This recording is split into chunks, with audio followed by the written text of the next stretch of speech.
So I am joined today by Jayne McGivern, who is the Chief Executive Officer of Sports Boulevard Foundation, which is one of Riyadh's 4 mega projects, and it launched in 2019. Jayne has an absolutely amazing track record leading global transformation projects and has more, I don't know if I should say how many years experience you have, because a lady never tells her age, right? But I know you have several significant projects under your belt and a few decades worth of expertise and experience, particularly around infrastructure and mega project management. So that's Jayne McGivern, and we also are joined by, I think, a familiar face, Jerry Inzerillo. Am I saying that right, Jerry Inzerillo? Yes. Sicilian? Very Sicilian. Very Sicilian. Sicilian Saudi. A Sicilian Saudi, this is what we like. Jerry, if you're not already aware, is the Group Chief Executive Officer of Diriyah Company, and he brings a wealth, again, of international experience to this current role. And he's been tasked with developing and implementing the master plan to turn Diriyah into one of the world's greatest gathering places, restoring and reimagining the ancestral home of the first Saudi state. Quite a mouthful. Amazing project from both of you. So really, we do have 2 absolute powerhouses from the industry here with us today to share their insights, their experience, their expertise on this topic that we've called the hidden wealth of cities. And I am so excited to be inspired and learn over the next 30 minutes. So I think what I'm going to start by doing is kick off by giving both Jayne and Jerry an opportunity to share a little bit about their highlights, the incredible destinations that they're responsible for, the projects that they're leading. So Jayne, kicking off with you, in case anybody has been living under a rock and doesn't know, could you tell us a little bit more about Sports Boulevard and the part particularly that it plays to support Vision 2030? Yes, of course. Thank you. Is it good? No, you're good. Just nice yes, and close. Good to go. Okay, guys. Thank you very much for that very kind introduction. I have been doing this for about 4,000 years, so you are correct. But Sports Boulevard is the most amazing project. I would say that, wouldn't I? But it is the world's largest piece of genuine urban regeneration, and very sustainable for that fact alone. But on top of that, it is changing the fabric of Riyadh, enabling the citizens and visitors, anybody, to lead a slightly different lifestyle and have the opportunity to make different choices about their lifestyle. So at its heart, it is a completely 360-degree sustainable project. It's 135 kilometers long, very linear. It starts in Wadi Hanifa, where we are sister companies with my very good friend here. We come through Diriyah Gate. You may have seen a huge cycling bridge that is about to open that drops down onto an old utility corridor that runs for 35 kilometers straight, east to west, right up to Wadi Saleh, out by the airport. And the bulk of our activity is in that 35 kilometers, and that is very much urban regeneration. It's an old utilities corridor. So I apologize to absolutely everybody in Riyadh for digging up the roads and diverting all the utilities. I know it causes a lot of delay, but ultimately it will reduce carbon, it will make the city a better place and make the city a healthier place. We open our first district in a couple of months, actually, so we're very excited about that. Yeah, really exciting, and having chatted with you and the team a bit about some of the ambition behind it, it's really so visionary and so enormous as a project. It's a park. Yeah. It's an urban park. And one of the longest linear parks in the world? The longest. The longest. Linear We are park saying in the world. longest. Okay, yes, it is the longest. Some other cities have linear parks. Valencia has a beautiful one. It's 14 kilometers long. New York has a very different vibe in Manhattan with their High Line linear park. Oh, yes. Which is 7 kilometers long. And so I think we do top the scales a bit at 135 Amazing. kilometers. And it provides hundreds and hundreds of cycling routes, walking routes, and opportunities for everybody to exercise and improve their health. Let me just ask, so those of you in the audience, obviously lots of people here from Riyadh know the city and the projects. Who here has had the chance to visit any of the development that's going on for Sports Boulevard at the moment? Can I just see a show of hands? Yeah, a few people. Oh, yeah, okay, quite a number of people. It's exciting, isn't it, to see this sort of project coming to the city. And let's talk about another very exciting project. Jerry, obviously, anybody who doesn't know about Diriyah, which is that extraordinary World Heritage Site, the UNESCO World Heritage Site. And this concept as well, where you're creating Diriyah, the city of Earth. Can you just tell us a little bit more, get us excited about this project? Yes, thank you very much. Before I talk about my favorite subject, Diriyah, the only one Diriyah, I'd like to also give my compliments and congratulations to my great colleague, Jayne, because what she's doing with the Sports Boulevard immediately will change not only quality of life in Riyadh, but it is a gigantic amenity that many Saudis will have. And prior to the announcement of all the Giga projects, thanks to the vision of His Royal Highness the Crown Prince, in Vision 2030 it stated that he wanted to get all Saudis and all of our visitors outdoors at least 3 times a week. That could be walking, cycling, horses, picnicking, just being with your family outdoors.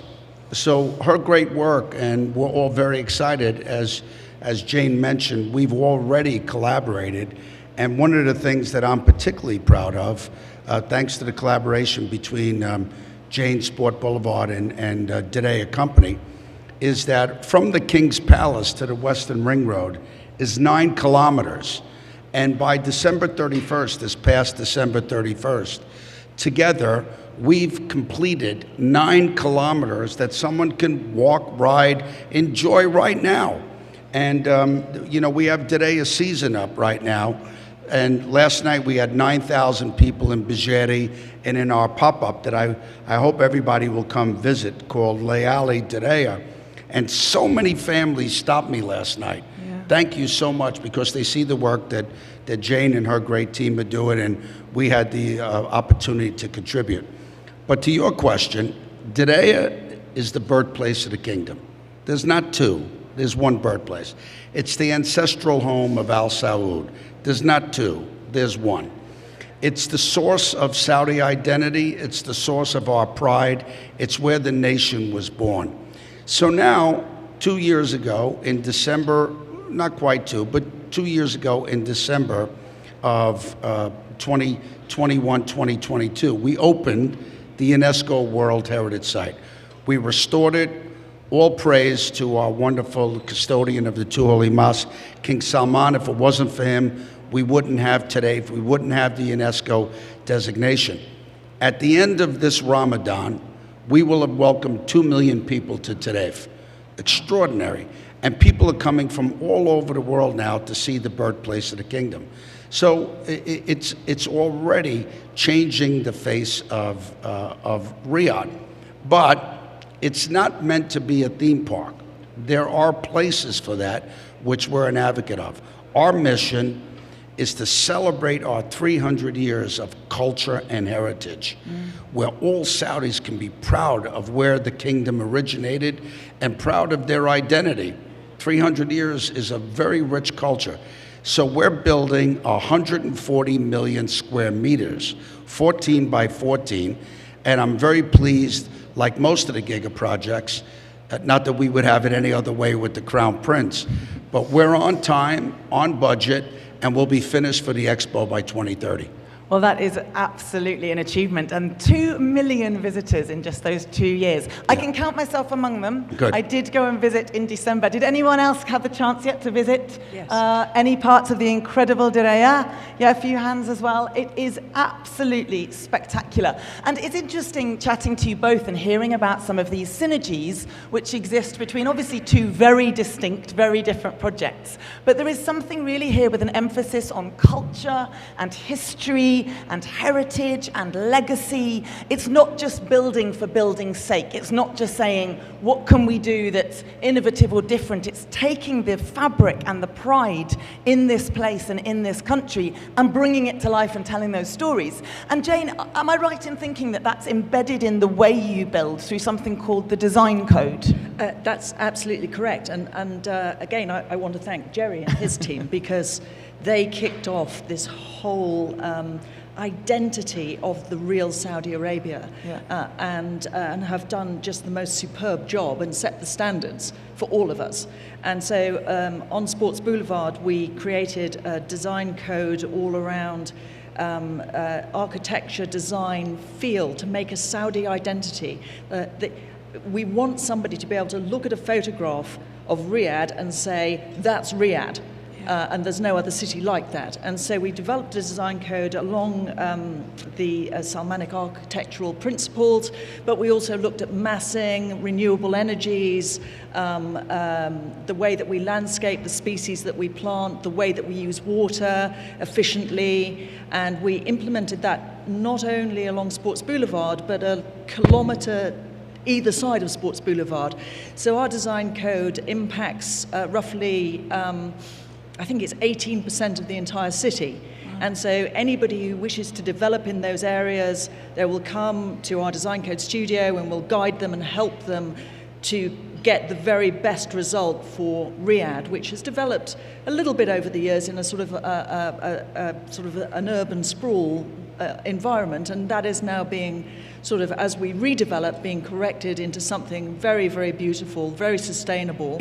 And Jerry kicked that off with his project. So we're just following on with that good work, and it's working. I mean, so, you know, we also have put some environmental requirements in our design code for sustainability. For example, we're delivering over 25 kilometres worth of district cooling, which is the largest district cooling project in the world, I think, which we will require any new developer to plug into. Yeah. But we're doing the connections now so that we don't have to keep digging up roads every time we want to do a new development.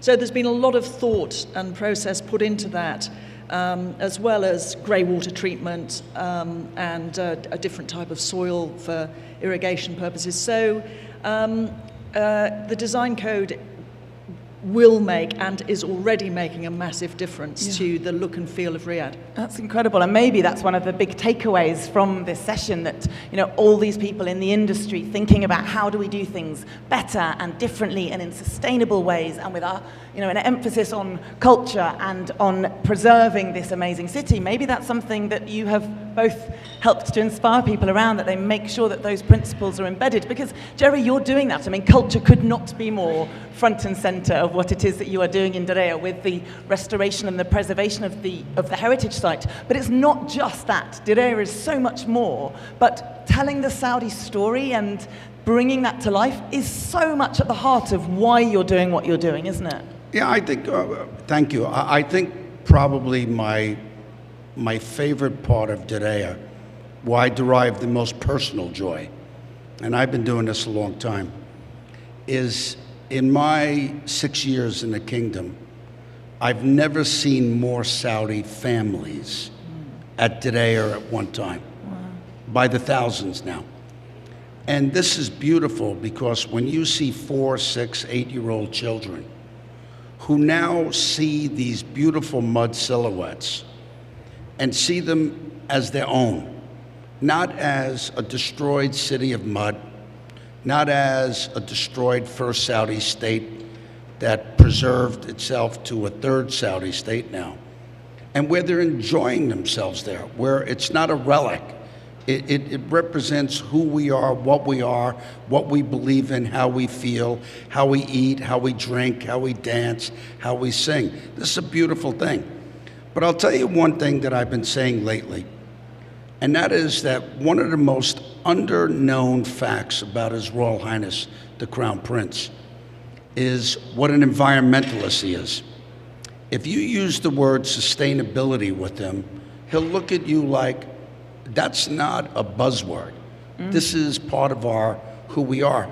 So all of the CEOs, all of them throughout the kingdom, were all committed to his number one commitment, and that is quality of life.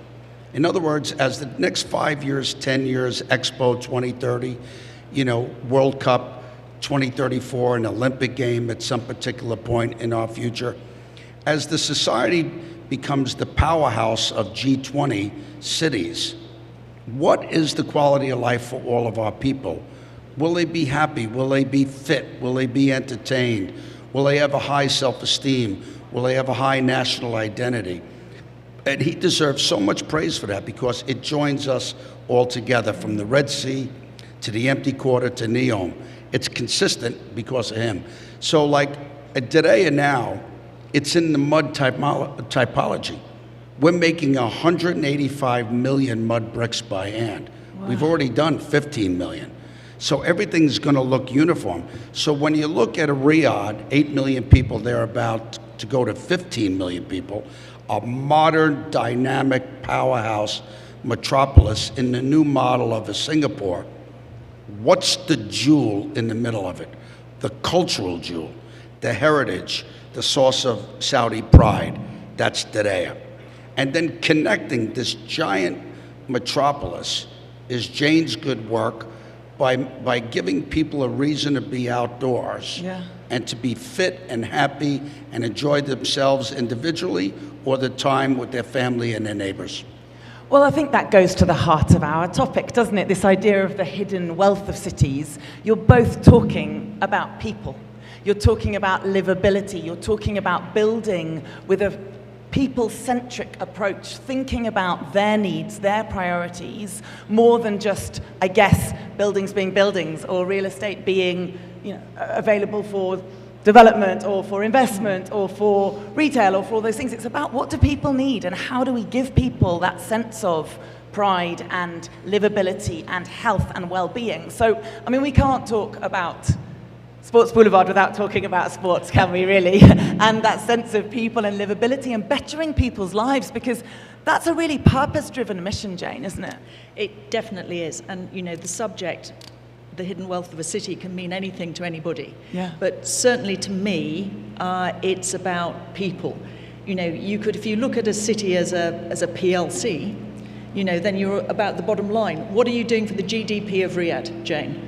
And we are doing a lot for the GDP of Riyadh, but we can't do it without the people that we need. Yeah. And the people need to have a great quality of life, and they need to want to come and stay and raise families and be in ownership of their city, because it's such a fabulous place to live. And therefore, projects like Jerry's, which is a cultural jewel, it's a global cultural jewel actually, are absolutely vital. But we provide the sport. So across the realm of Sports Boulevard, we deliver almost 60 different sports.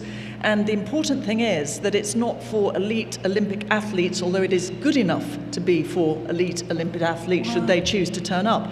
It's about grassroots sport. It's about engaging young people from the get-go in having a go, trying a sport, getting it embedded in their life DNA to be healthy and well, and giving them the facilities to do that. And we work very closely with, the Ministry of Sport and the Ministry of Health are our major partners and stakeholders. And we all have the same objective in this regard. And a lot of our sports are free for everybody. It's not about wealth. It's not about who you are. It's about you've got some, pair of shoes. You're good to go. Yeah. There's lots of things you can do. And you've also done some really interesting studies into, or research into why people maybe do or don't do sport, like heat being a big thing. And you've integrated ways of combating some of those challenges in order to make sport more accessible, haven't you? Yes. I know the general global perception is that Riyadh's sort of 50 degrees 12 months a year, which is of course nonsense. We all know we've got a great climate here, and it's a very dry climate. I would probably say there's only 3 or 4 months a year that you sort of, consider the weather before you go and play sport.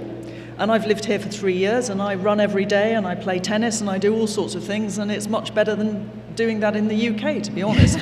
So, we're trying to bring the urban temperature down, not only on Sports Boulevard, but I know it's a Riyadh-wide discussion. RCRC are heavily engaged in it. Jerry is doing a lot of great work with that by the use of materials. For example, we have trialled over the last 12 months several sustainable methods of construction that brings down the nighttime urban temperature.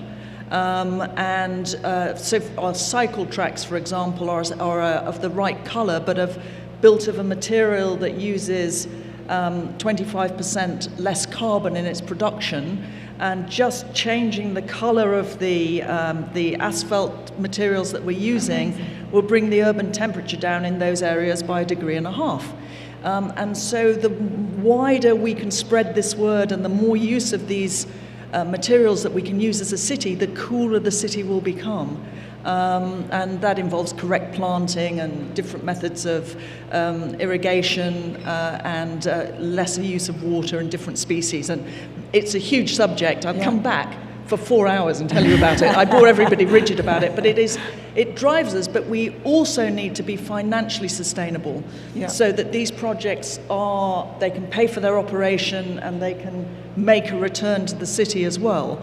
So it's a very fine balancing act that we have to go through. We don't want to keep going to the government every year on completion and say, give us money to operate. That's a fail. We need to be financially sustainable and economically sustainable as well as environmentally sustainable. It is absolutely a brilliant project. As I say, we deliver 60 different sports. There's a clue in the title. And we're a very young, vibrant population, and our job is to capture people. As soon as they can walk, they want to ride a bike. As soon as they can walk, they need somewhere to ride their bike. Or go for a run, or use a gym, or climb a wall, or whatever it might be. I mean, it's hugely inspiring and hearing about some of the innovative technologies and techniques you're putting in place around. I mean, we can't have a real estate conference without talking about sustainability, can we? And Jerry, I know, you mentioned already the word sustainability maybe, raises an eyebrow because it's about the Crown Prince being an environmentalist, it's about it being embedded in who we are and what we're doing. But I imagine you're also putting into place some interesting techniques around how you're constructing and creating Diriyah and the livability of that city too, aren't you? Yeah, the Crown Prince, when he envisioned historic Diriyah, we've got 5 master plans going on now. We have something that we call affectionately inside DG1, which is the historical part of Diriyah. Then we have DG2, where the Kingdom Silicon Valley will be, where the media village will be, and where the entertainment village will be.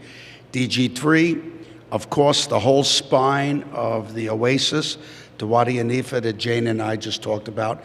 And then we have a very unusual development, very high-end real estate with sprawling, beautiful resorts called the Wadi Sfar. But to Jayne's point, we found a new component material that behaves exactly like asphalt, but we were able to color it in the same limestone color. So when you drive through Wadi Sfar now, there's no black roads. It all blends into the topography of Wadi Sfar. It looks absolutely stunning. It has the same safety and track record that urban asphalt would have, but it's much lighter and therefore much cooler, all made with components that are without carbon, So this is a smart thing, but I'll mention something that in 2 years' time, nobody will know, but it was one of the largest engineering feats in the world. And that is, with Diriyah 1, the Crown Prince wanted it to be the largest walkable, pedestrian-friendly cultural city. So Diriyah 1 is 4 times the size of historic Marrakesh, right? But it's meant to be walkable. In order to do that, we had to put the infrastructure underground. But Diriyah is on rock. It's not on soil. And we don't use explosives for demolition. So we had a core drive, dot, dot, dot, dot, dot, dot. Now, we drove the community crazy for 3 years with noise and dust, but we took out 8 million cubic meters of rock so we could have 40,000 parking spots underground, smart city technology, fiber optics, water, sewage, a whole spine system for tour buses and Uber. You can't believe it. When you look at it now, you go out there now, it looks like something out of the Pharaohs. Wow. It is enormous. And in order to take that 8 million cubic meters of rock, that was 700,000, not dump trucks, mining trucks of rock. What do we do with it? Now, here's where the Crown Prince is brilliant. What do we do with the rock? We took the rock, which is very beautiful, it's mustard-colored limestone, and we put it to beautify Riyadh. So now when you drive from Diriyah to the airport, a lot of that rock on that mustard-colored terracing that you see on the roads has come from our quarries. But what the public don't know, which is brilliant, again, the idea of His Royal Highness and that of His Excellency Ibrahim Al Sultan, is that by raising these beautiful planters, you have all smart city irrigation and gravel beds.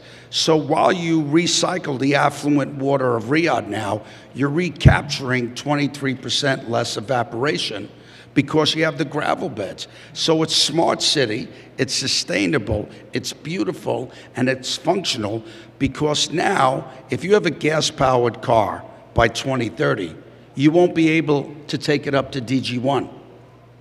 Only electric cars, right? But you can put it down and come the elevators up, right? So today it will be a very beautiful walkable city, like Fez, like Florence, like Siena, not dynamically chaotic like a Cairo or Rome. That's the Crown Prince's intention. But the smart city sustainability is below the ground. And I find that incredibly inspiring. I didn't know. Did you know when you drive to the airport that some of what you see has come from Diriyah and is sort of the byproduct of that construction? I think that's amazing in terms of an example of collaboration, thinking outside of maybe just our own projects, because I do believe it's so easy, isn't it, to get myopic, to see things just for what we're doing or trying to achieve. And I think maybe we could all be a little bit inspired by this idea of more cohesive collaboration, looking beyond our own projects. But that's, it's an amazing way of viewing the techniques and technologies that you're putting in place to ultimately create a legacy for the whole city. And I just think that's a beautiful thing to do. Because, we've talked a bit about well-being and livability. You've talked about the 15-minute city, Jerry. You're not about sports per se, but you're absolutely about well-being and about people and about that ability for, I guess, people to tell their stories, to live in a way which has one eye on the future and is still rooted in the past. Yeah, we're configuring our master plans to take care of 100,000 people. But in the jewel of that is the UNESCO World Heritage Site, which is pristine, and that work started in 1998 thanks to the custodian of the Tuoli Mosque, our great King Salman. Thanks to his leadership and his love of Diriyah, nobody loves more than him, maybe equal with the Crown Prince. But we got UNESCO World Heritage designation in 2010. So now when you come out to Diriyah at night, we have hundreds of our actors, if you will, young Saudis, who are part of the cultural experience. That nightly are doing the Arda and the Samba. Nightly we reenact stories of the imams and stories of how life was 100 years ago, 200 years, 300 years ago. We play a beautiful film on the mud silhouettes, on the history of the first, second, and third Saudi state that people love, mostly the Saudis.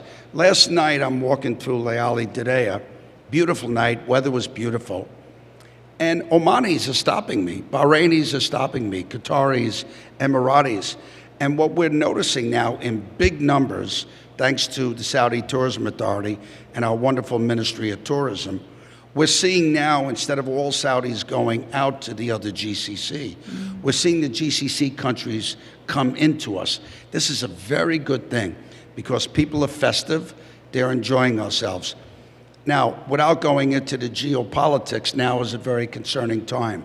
But when people come to the kingdom, they feel safe, they feel happy, and you can immediately see quality of life. I will say this, we have a lot of work to do, and it's going to be very disruptive infrastructurally between now and 2030. That's a fact. But the city of Riyadh will be unrecognizable by 2030, in time for the hosting of 2030. It will be, it is already G20.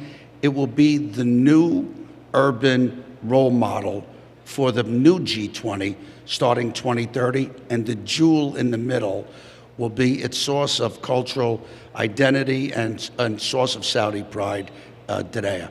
And what a beautiful vision that is, and also I think building it for the people, for the citizens, with an eye firmly on creating it for the Saudi population, for Riyadh, rather than just creating, oh look, what do tourists want or what do the external countries want, because they're still going to be inspired by it and they're still going to see the beauty and the heritage, and I find that really very moving. And I know, Jayne, again, for you, that's how you're building it. Everything is about how do we better the lives of the people who live here.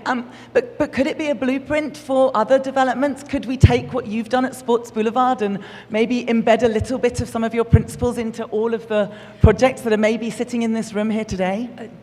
Absolutely, and I think Sports Boulevard is, as Jerry alluded to, we cross through all of the other major projects in the city, or touch them in some way, and almost we're a source of connectivity.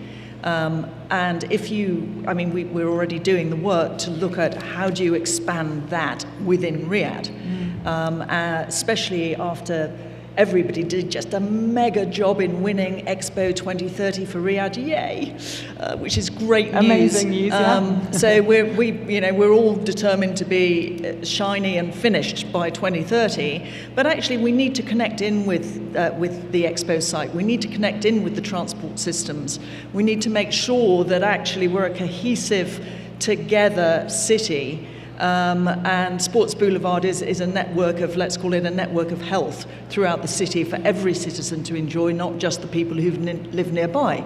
And I think that this is a blueprint for regeneration of existing cities and expansion of future cities. We are car-free, we're all about public transport. We have 3 metro stations that sit on our realm. We are, providing alternative methods of transport for everybody that visits Sports Boulevard, and we estimate that to be in the region of something like 10 million visits a year, even if that's just crossing the boulevard and sitting in the park for 10 minutes. So I think that Riyadh will lead the way genuinely across the globe for a properly thought through modern city for the next century. And I say that with no exaggeration. And the way that we do it is through the amazing Saudi people. Because for me, in my 4,000-year career that you pointed out, the thing that has amazed me more than anything is the people of Saudi. They are highly educated, they are very young and enthusiastic, they are grasping their future and they are looking to their future, and they want this, led by His Royal Highness. It is an amazing vibe to sit through, and you can feel the energy buzzing in the city all the time. I feel privileged just to be allowed to play a little bit in it, to be honest. Yeah, can I piggyback on that? Because I think it's an amazing thing. You know, one of the things that I said a little bit earlier about all of us know inside the Crown Prince's integrity on environmental protection and sustainability. We all know, it's a very well-known fact, of the devotion of Diriyah, for instance, and history within the king. We know this. He's a very acclaimed historian. The fact that the Crown Prince loves history as much as his great father is something. How you could be so forward-thinking and so forward-focused and still have an equal respect for the 300 years behind you. But I'll mention something that's happening in Riyadh now that in my 50-year career I haven't seen. And I think this is revolutionary in terms of how urban planning is done. A lot of times you go into cities and you have power developers. And the developers buy very large tracts of land and they determine what they want to do. And they're smart people in most cities. And they'll say you need some form of residential, office, retail, entertainment. But it rarely studies what the fundamental needs of the community you are in first. This is different with the Crown Prince. The Crown Prince, before he does a giga project, studies the needs of that community. Because you must bring that community along with you. They cannot be at the sake of the giga project. They have to be respected by the giga project. Now, land acquisition is very emotional, very difficult, when you have to acquire land for the giga projects. But what's happening in the kingdom that I've never seen in a 50-year career is what will benefit the citizens of Diriyah first. Will their quality of life be better 5 years from now than it was 5 years before, 10 years from now? And I think that in a forum like this should be on the record, because in our urban planning, nothing is accidental by the Crown Prince. Yeah. He's in every detail that way. But it starts with quality of life and community focused rather than development focused. Absolutely. Does that make sense? Completely, and I think it goes absolutely to the heart of what we have established as the hidden wealth of a city. When we build with a people-centric, a community focus, when we think about the needs of those people that we're serving effectively, that's got to be front and center. And if we can put aside some of those other, maybe slightly more commercial priorities, that will come. If we have the right planning and the right attitude and the right 14% of our staff are from Diriyah. Say that again? 14% of our staff, and we're over 2,000 now. 14. Yeah, we have over 300 staff who live and are from families of Diriyah. Yeah. I mean, and you were saying as well, Jayne, to me that so many of your staff are, local, young, passionate Saudi people with the desire to improve this city and its well-being for themselves and their families. This is not just arbitrary targets. They are the best people. So they are absolutely the best employees you can possibly have. So we have about, we're not quite as big as Diriyah yet. We have about, I would say, 450 employees, of which I'm very proud to say that almost 90% are Saudi, and of those, 43% are female Saudis, engineers, architects, lawyers, very smart, a fantastic workforce actually, and I jealously guard them. They are brilliant. I see myself as somebody who's keeping a seat warm. We have no quotas. Yeah. Exactly. We right? neither. We're Jayne's 90. I'm 85% Saudi. 39% of our staff are Saudi women. 16% of those Saudi women are in leadership, full KPIs, full salary, unlike some other places in the world. And 14% of the staff are from Diriyah. No quotas. Best person for the job. Exactly. Right? They're just the best people for the job. And I rarely look outside of the kingdom now when I'm recruiting. So as more experience is brought in and left, we're finding we don't need to. So, the wealth of this city is definitely its people. But to come back to your point, if you start with the right infrastructure that serves the people and the communities, then actually the economic development comes, but more importantly, it stays. So it's sustainable. It's just economics. Just is, yeah. Well, I'm going to leave those inspirational words ringing in all of our ears. I couldn't have said it any better myself, but the hidden wealth of cities is really people. It's looking at the people who help to create the cities and the developments. It's looking at the people whose lives and lifestyles and families we are serving in doing so. And it's really thinking about planning and developing with those community-first attitudes and mindsets. Jayne, I am inspired. Are you inspired by hearing some of those stories? I mean, give me some nods, give me some thumbs up, because I think that was amazing. But yes, a massive round of applause. Oh, Jerry is going to have the final word.